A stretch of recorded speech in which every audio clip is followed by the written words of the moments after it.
dulunya dibully sampai kemudian tidak melanjutkan kuliah gitu. Sehingga dia sudah punya sense of purpose ke depannya bagaimana gitu. Suatu titik balik yang sangat baik sekali, momen of truth yang luar biasa dalam segi puppet. Itu dia diem aja, nggak mau ngomong. Jadi kalau ngikutin acara itu dia beneran diem. Nah, ketika em, sesi papet inilah keluar ceritanya, lalu menangis sejadi-jadinya.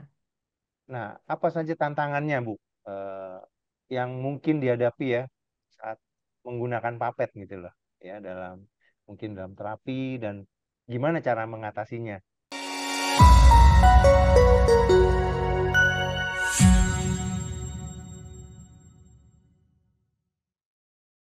Ah, oke, boleh. Ya, em, boleh silakan aja di nextnya. Oke, sebentar, sebentar. Mm-mm. Nah, Oke. Nah, puppet itu sebetulnya sudah digunakan ya lebih dari 3.000 tahun.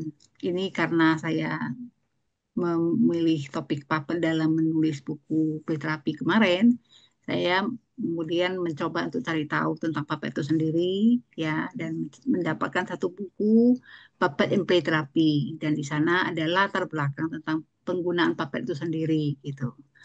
Nah, di sini sudah disebutkan ya, puppet sudah digunakan lebih dari 33.000 tahun. Puppet itu digunakan dalam eh, entertainment ya, menghibur, kemudian bisa untuk memberi informasi, kemudian puppet juga sering kita lihat dalam mitos ataupun legenda, kemudian banyak sekali ritual-ritual keagamaan ataupun upacara keagamaan yang menggunakan puppet, tapi bukan puppet yang seperti kita gunakan seperti biasa ya. Misalnya ada orang-orangan ya gitu ya, yang biasanya dalam upacara keagamaan gitu. Dan kemudian puppet itu beda dengan alat atau tools lainnya dalam terapi, misalnya figurin, sand atau lainnya.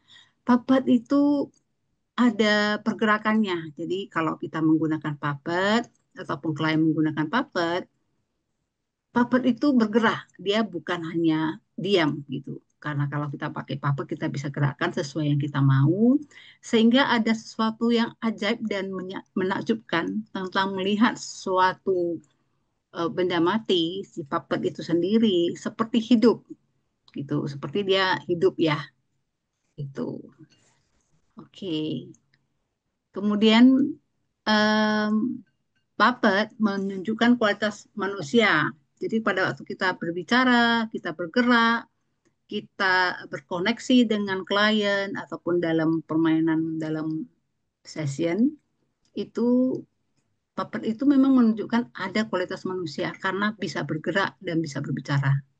Sehingga em, klien ataupun terapis bisa mengidentifikasi diri mereka dengan puppet yang direpresentasikan ya sebagai bagian dari diri mereka seperti itu.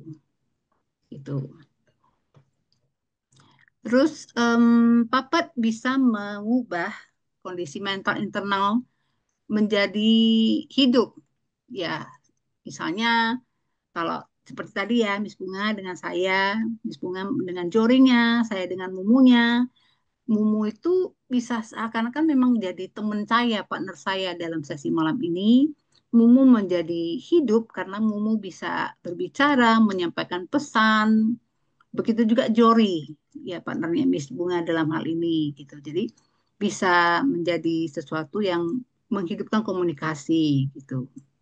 Dan puppet memang bisa digunakan dari segala umur ya, bahkan untuk yang usia yang sangat eh, lanjut pun sering menggunakan puppet. Tapi bukan puppet yang dalam arti yang kita pegang seperti ini ya, tapi puppet yang misalnya dalam pertunjukan wayang atau pertunjukan misalnya di dalam kebudayaan Chinese itu ada yang opera ya, opera musik gitu. Nah, itu juga menggunakan puppet seperti itu. Oke, silakan Bismillah. Nah, ini kalau kita dalam play therapy, khususnya dalam play therapy ya, kan puppet itu bisa dipakai komoditinya tuh macam-macam. Jadi bisa juga kita pakai untuk menyampaikan sebuah cerita gitu ya dalam pertunjukan misalnya. Atau mungkin dulu si kayak Kaseto masih Komo gitu ya. Itu kan Ya, bonekanya bisa langsung ngomong gitu kan. Nah, kalau dalam konteks terapi kita tidak menggunakan, kita nggak langsung direct ya, kita nggak direct apa man to man-nya atau doll to doll yang ngobrol gitu, tapi puppet itu menjadi ini metafor ya. Jadi ya kayak tadi yang saya peragakan itu adalah kita yang berbicara ya. Nah, tetapi eh, itu klien itu nggak akan merasa bahwa itu sesuatu yang mengancam atau itu komoditi yang kok nggak nyaman sih Miss Bunga kok ngomongnya ke sama sama boneka sih ya. Nah, mungkin tadi juga teman-teman waktu melihat Miss Mary dan saya ngobrol, memperkenalkan puppet itu dan kita juga termasuk yang interaktif dengan boneka kita. Apakah ada teman-teman yang merasa aneh melihat pemandangan itu? Apa mungkin saya kan nggak bisa kelihatan semua nih Pak Yudi. Apakah teman-teman juga merasa ada sesuatu yang nggak lazim nih kok aneh banget sih caranya pakai puppet gitu ya? Nah, sebenarnya papat itu adalah alat keterlibatan yang luar biasa. Nah, tadi contohnya ketika Miss Mary dan saya mempraktekkan itu ya. Dan itu adalah cara yang sangat aman untuk anak bagaimana dia bisa membungkus ya atau mengeksplor, membungkus atau mengeksplor juga konfliknya. Kemudian dia bisa sebagai alat untuk mengekspresikan perasaannya tanpa dia merasa terancam ya. Kemudian dia bisa memerankan kembali nih apa saja yang misalnya menjadi rekaman-rekaman traumatisnya dia. Kenapa dia bisa seperti itu? Karena dia menganggap yang yang memerankan itu bukan dia pribadi, tetapi papetnya. Ya. Nah, kemudian ini juga bisa untuk mempelajari dan mempraktikkan perilaku yang lebih adaptif. Jadi kalau misalnya anak-anak yang apa namanya yang high energy gitu ya, yang kurang bisa mengontrol dirinya, impulsnya. Nah, itu somehow dengan puppet kita bisa memberikan dia bisa belajar perilaku yang adaptif karena kan kita memperagakan puppet kita itu dengan tenang ya. Matching energinya itu terjadinya lewat puppet. Sehingga anak juga belajar mengadaptasi perilaku yang lebih tenang itu. Jadi anak yang tadinya high energy dia bisa jadi lebih belajar untuk regulasi. Nah, ini beberapa kekuatan terapeutik dalam permainan boneka.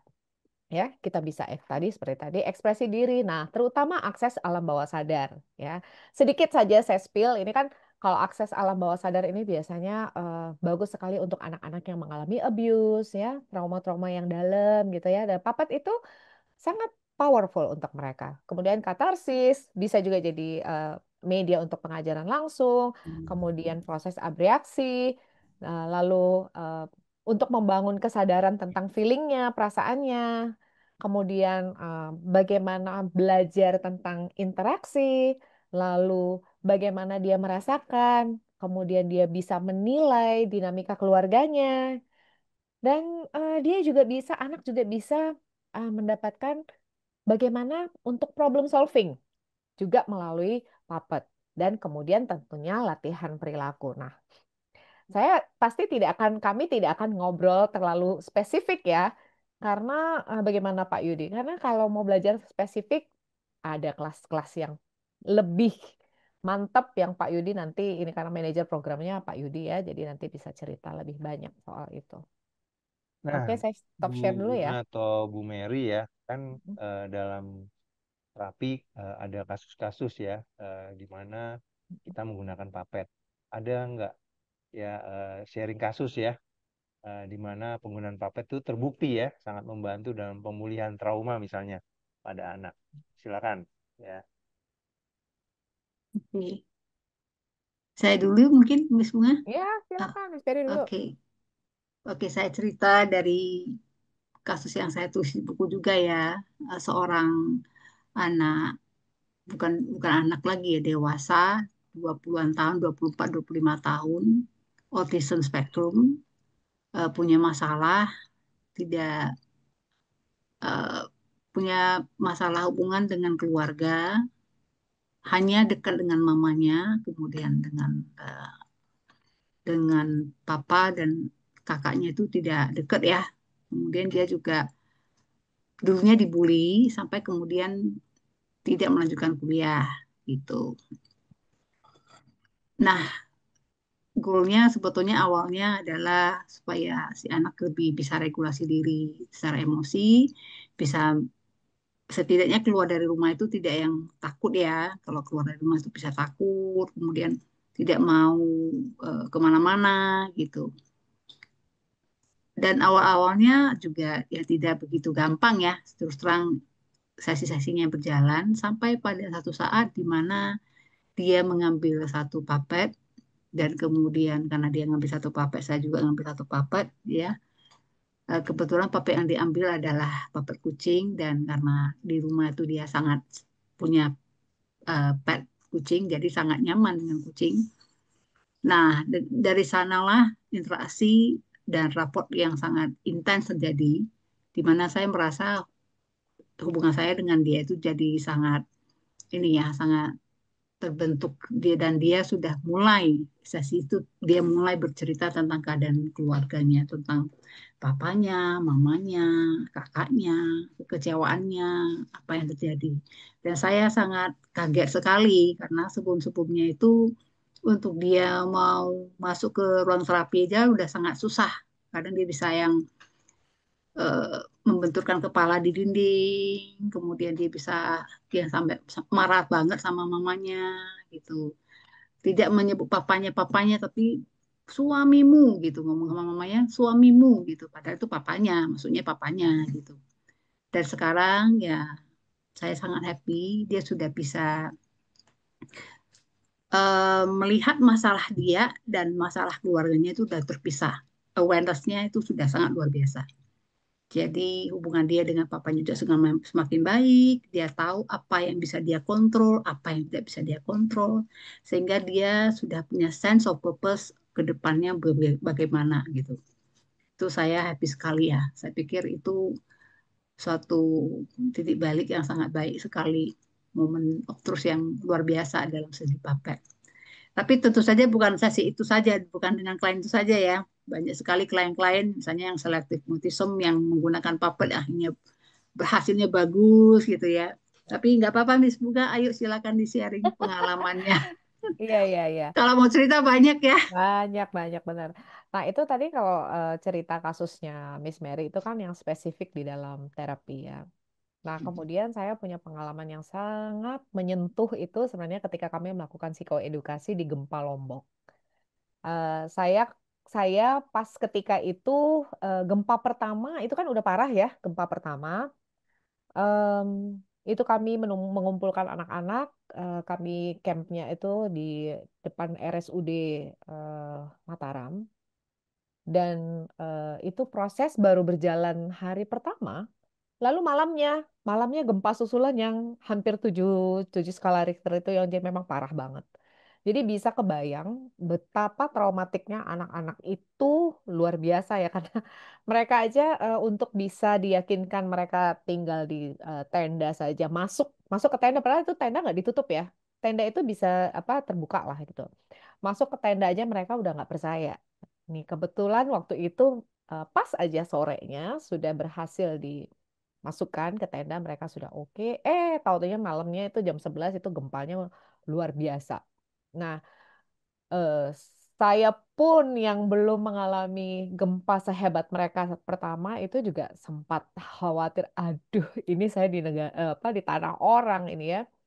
Tapi trauma yang dihadapi oleh anak-anak ini luar biasa banget. Apalagi beberapa anak-anak itu lewat papet. Lewat papet ketika itu saya pas lagi sesi saya nih ceritanya giliran saya pakai papet dan itu keluarlah ceritanya di situ bahwa dia sedih sekali karena melihat temannya meninggal di depan matanya. Itu adalah teman yang selalu pergi ngaji bareng, yang dia suka selalu samper-samperan lah anak dua ini ya anak SD samper-samperan. Kemudian waktu gempa itu dia bilang kita sebenarnya larinya bareng, Bu. Tapi waktu itu sendalnya dia tuh keserimpet ke sendal gitu terus dia jatuh. Terus dia mau nyelamatin sendalnya. Jadi dia mau ngambil sendal, keburu gubrak. Nah, disitulah. Jadi bisa kebayang ya. Tetapi anak itu akhirnya ketika dia berhasil cerita, kan anak ini selama selama sebelum kami ada psikoedukasi di sana, itu dia diam aja, nggak mau ngomong. Jadi kalau ngikutin acara itu dia beneran diam. Nah, ketika em, sesi papet inilah keluar ceritanya, lalu menangis sejadi-jadinya.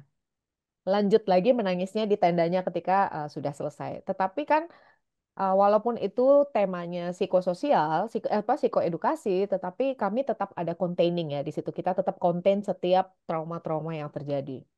Dan itu terproses dengan baik, benar-benar. Setelah itu dia minta lagi datang dong mendekati saya, Ibu boleh nggak cerita lagi dengan boneka? Oh boleh, gitu. Jadi ya nggak apa-apa. Artinya itulah powerfulnya boneka ketika akhirnya dia merasa bahwa dia aman dan nyaman untuk bercerita lewat si papat. Nah, akhirnya ya proses untuk ya belum tentu healing sepenuhnya ya, tetapi setidaknya dia bisa mengeluarkan air matanya sudah bisa keluar. Dia sudah bisa bilang bahwa saya sedih sekali karena setiap dia was-was sih, dia was-was banget ketika ada getaran sedikit aja kan waktu itu getaran itu selalu terjadi ya, susul menyusul selama seminggu itu selalu ada getaran kecil-kecil dan itu sangat traumatik buat anak-anak. Tapi akhirnya ya itu papat membantu mereka untuk bisa eh, mencoba untuk coping dengan perasaan-perasaan yang sedang mereka alami saat itu yang traumatis. Itu sih Pak Yudi. Wow, ya, jadi dari dua pengalaman setting yang berbeda ya, Ya, di setting terapi maupun di psikososial di korban gempa ya. Dan berarti eh, Apet bisa memfasilitasi ya ekspresi emosi, walaupun mungkin anak sulit ya mengungkapkannya secara verbal ya, apa yang iya. mereka alami ya. Nah, apa saja tantangannya, Bu, eh, yang mungkin dihadapi ya saat menggunakan papet gitu loh, ya mungkin dalam terapi dan gimana cara mengatasinya, ya kan? Karena ada anak yang nggak suka papet juga, ya misalnya ya. Ya. Ah, silakan. Kalau di play therapy room biasanya kalau kita melihat ada beberapa anak yang bisa kita coba dengan puppet, biasanya saya akan mencoba. Tetapi kalau misalnya si anak memilih untuk tidak memakai puppet, dan that's okay, nggak masalah. Karena di dalam ruangan toh masih banyak ya tools lain yang bisa dieksplor gitu.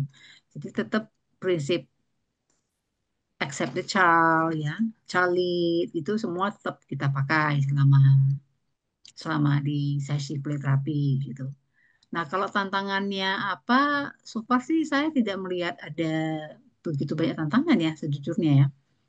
Karena eh, media itu disediakan dan kalau misalnya klien kita eh, mengambilnya, baru kemudian terapis yang juga mengambil yang sama gitu ya. Maksudnya terapis juga memilih puppet dan kemudian berinteraksi dan berkomunikasi melalui puppet gitu. So I think kalau saya sih so far pengalaman saya sih belum pernah ada masalah sih dalam penggunaan puppet.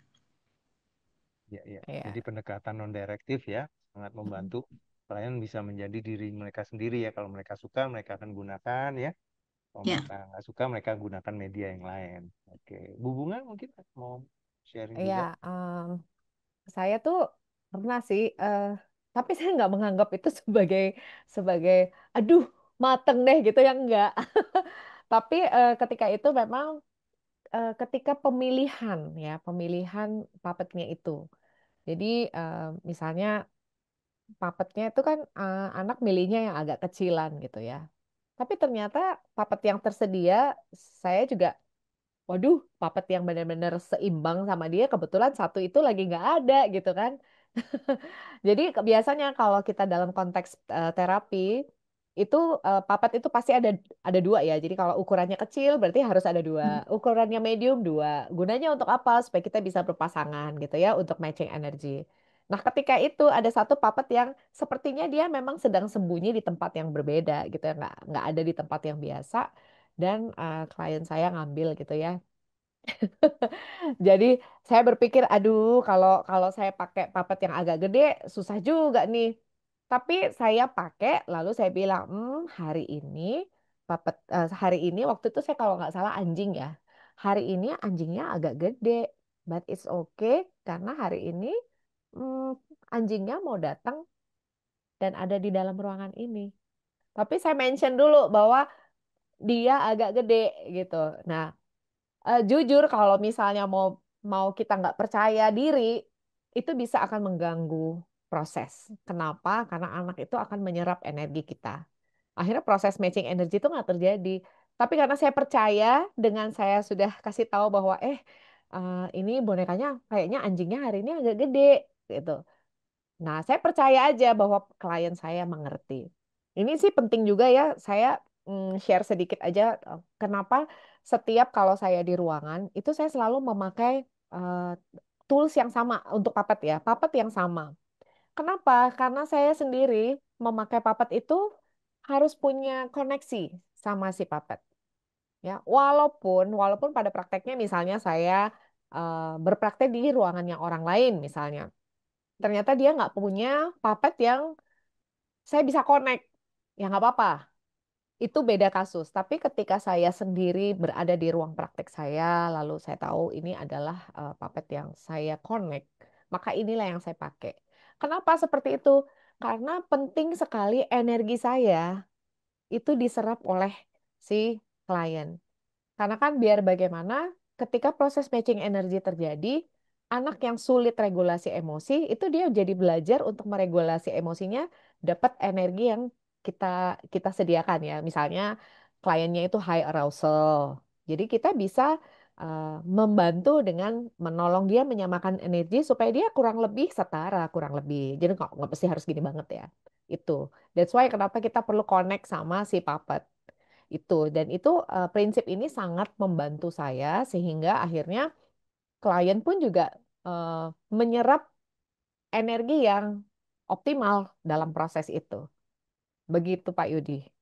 Iya, ya. Jadi kita juga perlu merasa nyaman ya waktu kita menggunakan puppet dan itu sangat membantu proses ya. Ini ada pertanyaan Bu Bunga dan Bu Mary ya dari Pak Yudo Bawono. Waktu menggunakan puppet ini, apakah harus disusun cerita dulu pada saat akan terapi? Dan yang kedua, berapa kali terapi diberikan dengan menggunakan puppet ini untuk kasus ringan, sedang, dan berat? Terima kasih. Silakan Bu Mary atau Bu Bunga ya kalau mau jawabnya. Baik. Miss Mary mau jawab dulu, silakan. Oke, ya. Terima kasih pertanyaannya Pak Yudo. Ya. Mm-mm. Sebetulnya kalau kita dalam konteks yang dalam playroom dan pada saat klien memilih puppet, biasanya sih kita tidak menyusun cerita dulu, ya. Tapi pada saat kebetulan si klien memilih itu dan kita juga menggunakan puppet sebagai media untuk berinteraksi, sebagai terapis kita biasanya akan ingat kembali ini ya goals dari terapi itu sendiri gitu dan kemudian bisa sambil bercerita sambil berkenalan puppet satu sama lain mengarahkan ke goal tersebut gitu tapi enggak mesti demikian juga gitu loh karena biasanya kalau klien memilih puppet biasanya seperti yang tadi ya kekuatan terapeutik puppet tersebut kadang mereka bercerita sesuatu yang ada di alam bawah sadar mereka tanpa kita minta gitu. Jadi nggak harus yang kita menyiapkan uh, ceritanya dulu. Nah, kecuali kalau untuk terapi di mana memang sudah direktif dan kita memang sudah ada plan untuk menggunakan media itu, misalnya dalam grup terapi ataupun dalam sesi personal di mana sudah bisa direktif. Nah, baru kita mungkin membuat ini ya alur ceritanya supaya masuk ke puppetnya seperti itu. Atau misalnya dalam kondisi yang psikoedukasi dalam kondisi bencana, nah itu perlu ada ceritanya seperti itu. Nah, untuk berapa kali sesi terapi, karena play terapi kita itu tidak melulu hanya memakai puppet sebagai medianya, di dalam playroom itu ada banyak tools, sehingga kita enggak setiap sesi itu menggunakan puppet gitu. Jadi bisa jadi 12 sesi sudah selesai, 18 sesi, tapi tidak mesti setiap sesi itu menggunakan puppet. Nah, puppet bisa menjadi poin di mana perubahan itu terjadi, bisa. Tapi it doesn't mean tiap sesi kita menggunakan puppet. Nah, itu sih dari saya. Silakan Miss Bunga kalau ada yang mau ditambahkan. Oke. Eh, Sebelumnya saya izin ya Pak Yudi, ini bisa berkaitan dengan pertanyaannya Bu Safa nih. Ya, Pertanyaan yang berikutnya berikutnya ya. ya. Ini menyambung Pak Yudo, tapi juga Hmm. dengan Bu Safa ya. Kalau Bu Safa kan bertanya nih, apakah puppet terapi ini dapat membantu mengurangi perilaku repetitif, menggigit tangan untuk meregulasi emosi gitu ya. Nah, tadi kalau kita dalam sesi play therapy, itu memang somehow ketika kita melihat bahwa anak ini ternyata komoditinya memang dia lebih berat atau lebih dominan pada puppet, maka itu memungkinkan untuk puppet terjadi lagi, terjadi lagi, terjadi lagi. Namun kita dalam play therapy itu nggak pernah kita yang mendirect anak untuk oke hari ini kamu main boneka ini ya, nggak ya. Jadi memang betul-betul ketika anak memilih puppet itu berarti memang kebutuhan dia untuk menjadikan puppet sebagai metafor itu disitulah kebutuhan dia. Tapi tadi seperti kata Miss Mary, mungkin dari 12 sesi yang wajib yang untuk level apa untuk klien yang SDQ-nya tidak tinggi itu, mungkin dia hanya ada 2 atau 3 sesi yang akan menggunakan Puppet. Selebihnya dia mungkin pakai yang lain, tools yang lain. Nah, kalau untuk pertanyaan Bu Safa, eh, ketika kita sudah di level yang memungkinkan kita sebagai play therapist yang bisa secara direktif, maka kita bisa saja menggunakan eh, puppet ini masuk dalam therapeutic story. Ya, nah therapeutic story kalau di dalam play therapy itu bisa menggunakan media apa aja sebenarnya. Bisa puppet, bisa pasir, bisa figurin only gitu ya, atau bisa apapun yang ada di ruangan ini. Tetapi ketika kita melihat bahwa eh, anak punya ketertarikan dengan puppet, kemudian kita bisa membantu untuk membuat dengan cerita terapeutik ini atau therapeutic story itu eh, isu tentang bagaimana dia menggigit tangan, ya, atau bagaimana dia mau belajar untuk meregulasi emosi. Nah, itu pesan itulah, let's say ya, pesan inilah yang tersampaikan lewat therapeutic story. Therapeutic story-nya menggunakan puppet itu. Begitu ya, Bu Safa ya. Begitu Pak Yudi. Iya, jadi eh, play therapy kan integratif holistik ya teman-teman ya. Jadi semua media kita gunakan, tapi non-directive, non-judgmental, dan non-interpretatif. Itu yang membantu anak bisa menjadi diri mereka sendiri. Nah, sebagai Hmm. terapis kita memang perlu memberikan rasa aman, kita memberikan anak rasa nyaman ya, sampai akhirnya anak itu bisa cerita. Nah, itu yang membantu anak sebenarnya, bukan kita yang mengarahkan, anak kita sendiri menemukan solusi ya, insight ya. Begitu ya Bu Bunga dan Bu Mary ya. Yes, Betul. Jadi Puppet adalah sebuah tools yang sangat efektif. Jadi kalau kita gunakan juga ya dalam terapeutik, sesi terapeutik kita dalam bermain. Nah, ada pertanyaan terakhir nih mungkin ya, untuk Bu Mary dan Bunga ya. Berapa batasan usia anak cocok melakukan puppet play therapy? Tidak ada batas usia sih, Mm-mm. sepengalaman saya ya. Kalau anak yang ikut terapi bisa dari umur 5 tahun dan dia tertarik menggunakan puppet, dia memilih puppet, boleh. Tapi kalau misalnya klien saya yang dewasa 20-an tahun dan dia memilih puppet juga juga no problem gitu. Jadi sepengalaman saya tidak ada batasan usia, mesti berapa tahun usianya begitu. Oke, iya, iya. berarti nggak cuma anak saja, remaja pun juga oke ya, Mm-mm. kalau Iya, mereka mau dewasa menggunakan juga puppet. Dewasa juga oke. sometimes Dewasa, ya. bener. Iya. Tadi aja seru ya, Bu Mary sama Bu Bunga pakai papetnya. Coba mana papetnya masing-masing Ah, Hmm, dibagi-bagi. si Jori mah dari tadi nggak dengerin ya Jori ya. Oh gitu, Jori dari tadi dengerin ya Miss Bunga sama Miss Mary ngobrol ya. menyimak ya, iya, menyimak ini ya. Mulu gitu. iya Oke. benar. Ya dia dia happy katanya dengerin dia diomongin teman-temannya. Ah, Iya, iya. oh si Jadi Papet ya. Oke. Gitu. di Indonesia kita bersyukur ya, Papet adalah sebuah media yang digunakan loh sama banyak orang juga ya untuk mendongeng ya, Ya. bercerita ya, dan dalam play terapi ya ini juga menjadi sebuah media yang sangat efektif. Belinya gampang ya Pak ya. Belajarnya Iya. gampang. Yang dari Tapi sekarang UK susah malah. karena pabriknya udah nggak produksi kayaknya kalau yang jumlah Oh, besar. oke. Yang Ya. maksudnya yang big puppet ya. Kalau teman-teman nyari puppet yang kecil-kecil mungkin banyak ya, tapi kalau big puppet itu memang harus pesan khusus ya. Bahkan dari UK aja pesannya ke Indonesia Iya, ya untuk benar. bisa beli puppetnya. Baik teman-teman, terima kasih untuk kebersamaannya ya pada malam hari ini. Semoga apa yang kita pelajari pada malam ini bisa memberikan insight yang bermanfaat ya. Karena sebagai profesional kita perlu terus belajar dan berkembang. Keahlian yang kita miliki dapat kita gunakan untuk membantu anak yang mengalami masalah emosi, sosial, mental, dan perilaku. Ya, baru-baru ini teman kami juga pergi ke Pangkal Pinang bertemu dengan therapeutic play practitioner di sana, Ibu Tiara Erlita. Saya mau sharing sedikit video ya, berbagi dari beliau ya. Semoga ini bisa membantu teman-teman mempunyai gambaran juga ya bahwa banyak teman-teman yang bisa belajar play terapi dan akhirnya bisa mempraktekkan dimanapun mereka berada.